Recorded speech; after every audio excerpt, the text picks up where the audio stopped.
ઘર મોટા થયા, ગામમાં રહેતા હોઈએ, કુટુંબ મોટું થાય ત્યારે એમને વાંચવાની સુવિધા માટે એક લાઇબ્રેરીનું આયોજન.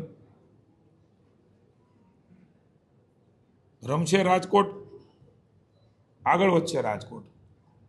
એ પ્રકારે કૌશલ્ય જેમની પાસે પીડ્યું છે, ખેલો ઇન્ડિયા, ચકદે ગુજરાત, આ ભાવ સાથે એનું પણ પ્લાનિંગ કરીશું. બાળકો માટેના પણ રમકડા ગૃહ, વાર્ષિક રમતોત્સવ, રોજગાર, વેપાર અને ઔદ્યોગિક વિકાસ. મિત્રો, આપણે સૌ હમણાં જોયું કે રિજિયોનલ વાઇબ્રન્ટ કોન્ફરન્સ, કલ્પના ન કરી શકીએ એટલું રોકાણ કે રાજકોટ રિજિયનમાં, આપણા સૌરાષ્ટ્ર રિજિયનમાં એવું રાજકોટ પણ એમાં અગ્રેસર રહ્યું ને એના કારણે અનેક નાના મોટા ઉદ્યોગ અને વેપાર, અને એના માટે રાજકોટ મહાનગરે કરવાની બાબતો હોય એમાં પૂરો સહકાર અને વેપારીઓને, ઉદ્યોગપતિઓને આપીને સરળીકરણ કરવાનો પણ નિર્ણય એ કર્યો છે. જ્યાં ઉદ્યોગો છે ત્યાં ઇન્ફ્રાસ્ટ્રક્ચર પૂરું પાડીને એમાં સરળતા રહે એની પણ વ્યવસ્થાઓ કરીશું. નવા હોર્સ ઝોન, એમના થકી હોકર્સ ઝોન, અનેક રોજગારીની તકો જ્યાં ઉપલબ્ધ થાય એવું છે એના માટેના પ્રયાસો. નાના અને ગરીબ ધંધાર્થીઓ છે માટે એફોર્ડેબલ કોમ્પ્લેક્સ, એનું પણ આયોજન. ઝોન દીઠ રોજગાર તાલીમ કેન્દ્ર, મહિલા સશક્તિકરણ, મહિલા હોકર્સ ઝોન, મહિલા પ્રશિક્ષણ અને તાલીમ, રાજ્યના કેન્દ્રની સરકારની યોજનાઓ એનો લાભ કેવી રીતે મળે એના માટેની તાલીમો, વર્કિંગ વુમેન હોસ્ટેલ. પર્યટન માટે રાજકોટ એ અતિ મહત્વનું સેન્ટર બન્યું છે ત્યારે એમના માટેનો ને સાંસ્કૃતિક ધરોહર એ જાળવી રાખવા માટે રાજકોટ અગ્રેસર રહ્યું છે. રાજકોટનું એક ભાવ છે લોકોનો કે અમારું રાજકોટ, અમારી સંસ્કૃતિ, એ સંસ્કૃતિના આધાર ઉપર સ્વાભિમાની રાજકોટના લોકોને મેં જોયા છે. એ સ્વાભિમાન, સાંસ્કૃતિક વારસાની સાથે મનોરંજન અને પર્યટનના સ્થળો એ વિકસે, કારણ કે સેન્ટર હોવાના કારણે અનેક લોકો અહીં આવવાના છે, હોટલ, અન્ય જરૂરિયાતો ઊભી થવાની છે. એ પ્રકારની આયોજનબદ્ધ રીતે પણ એમાં આગળ વધીશું. ઓપન એર થિયેટર, આધુનિક કન્વેન્શન સેન્ટર, જેમ ગાંધીનગર મહાત્મા મંદિર છે એવું ખૂબ મોટું કન્વેન્શન સેન્ટર એ રાજકોટમાં, રાજકોટ રિજનને કામ લાગે એવું માટે બનાવવાનો નિર્ણય. નવા ફૂડ ઝોન, સાંસ્કૃતિક સ્પર્ધા અને ધાર્મિક સ્થળો, ટેકનોલોજીનો ઉપયોગ. એઆઈમાં આપણો દેશ અગ્રેસર, એના માટે મોદી સાહેબે વિશ્વની એઆઈ સમિટ કરી, વિશ્વનું ધ્યાન ખેંચ્યું, અને એઆઈમાં આપણું રાજકોટ કેવી રીતે આગળ રહે, ટેકનોલોજીના માધ્યમથી સરળતાના માર્ગ અપનાવવાનો પણ પ્રયાસ એ રાજકોટ મહાનગર દ્વારા થશે.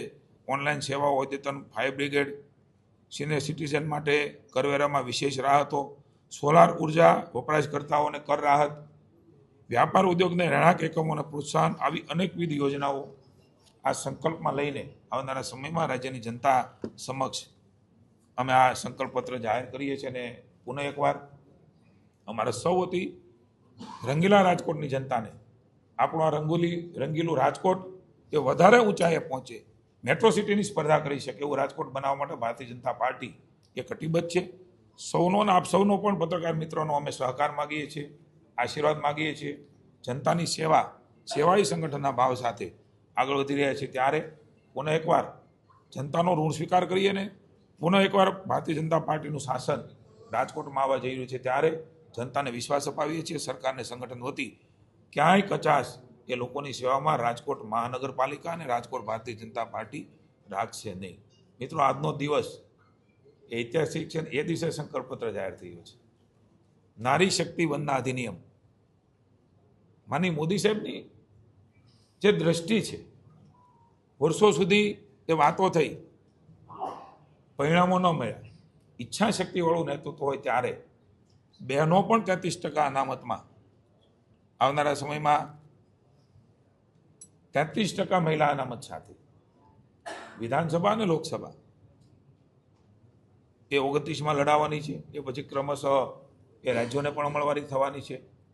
ઐતિહાસિક ચર્ચાઓ એ આજે સંસદમાં, નવા સંસદમાં થશે. મહિલાઓની અંદર પડેલી શક્તિઓ, સ્ત્રી સશક્તિકરણની દૃષ્ટિકોણે મોદી સાહેબે રાખ્યો. 50% સ્થાનિક સ્વરાજ્યમાં આપી, 33%ના બદલે ઉમેરો કર્યો. પંચાયતોમાં પણ આખી પંચાયત બહેનોની બને એને પ્રોત્સાહન આપવાનું કામ કર્યું. સખી મંડળો બનાવ્યા. બહેનો માટેની અલગ યોજનાઓ બનાવી અને આજે મને એવું લાગે છે કે દેશની સર્વોચ્ચ સંસ્થા એ લોકસભા અને ગુજરાત હોય તો એ વિધાનસભા, એમાં એમની ભાગીદારી, એમાં એનું કોન્ટ્રીબ્યુશન, એના દર પર 2047નું ભારત, એટલે આજનો દિવસ એ ઐતિહાસિક છે. દેશ અને ગુજરાતની મહિલાઓને હું ખૂબ ખૂબ મોદી સાહેબ જ્યારે આ અધિનિયમ લાવી રહ્યા છે ત્યારે શુભકામનાઓ આપું છું. Thank you. રાજકોટ મહાનગરના સંગઠનના અધ્યક્ષ ભાઈ શ્રી માધવભાઈ, સૌ સાથી ધારાસભ્યશ્રીઓ, સંગઠનના મહામંત્રી શ્રી, મીડિયા ઇન્ચાર્જ શ્રી રાજુભાઈ અને ઉપસ્થિત આપ પત્રકાર મિત્રો, સંકલ્પના સંદર્ભની અંદર આજે સ્થાનિક સ્વરાજ્યની સંસ્થાઓની અંદર આવનારા ઇલેક્શનના સંદર્ભમાં સંકલ્પ પત્રનું વિમોચન આજે કરી રહ્યા છે. સંકલ્પ પત્રનું વિમોચન એટલે કે જ્યારથી મનની અંદર કંઈ કલ્પનાઓ ઉત્પન્ન થઈ હોય એટલે પહેલાં અવધારણા બનતી હોય છે મનમાં, અને એ અવધારણાને મૂર્તિમંત કરવા માટેનું કામ થતું હોય છે, એટલે એને સંકલ્પ કહેવાય છે. અને સંકલ્પ પત્રનું સ્થાનિક સ્વરાજ્યની સંસ્થા મારફતે અહીંના વિસ્તારના વિકાસ માટે અને દેશના યશસ્વી અને તપસ્વી પ્રધાનમંત્રી આદરણીય નરેન્દ્રભાઈ મોદી સાહેબના નેતૃત્વની અંદર ભારતીય જનતા પાર્ટી જે પ્રકારે એક પછી એક કાર્યો કરી રહી છે, તમે બધા સૌ વિદિત છો કે ભારતીય જનતા પાર્ટીના શરૂઆતથી જનસંઘના વખતથી સંકલ્પ પત્રોની અંદર પ્રારંભ થતો 370ની કલમ, રામ મંદિર અને સમાન સિવિલ કોડ, તો એ પૈકી દેશના યશસ્વી પ્રધાનમંત્રી નરેન્દ્રભાઈ મોદી સાહેબના નેતૃત્વની અંદર 370ની કલમ હટી ગઈ છે. ભગવાન શ્રી રામનું મંદિર અયોધ્યામાં ખૂબ સુંદર રીતે બન્યું છે અને ગુજરાતની સરકારની અંદર પણ સમાન સિવિલ કોડ લાગુ થયેલો છે.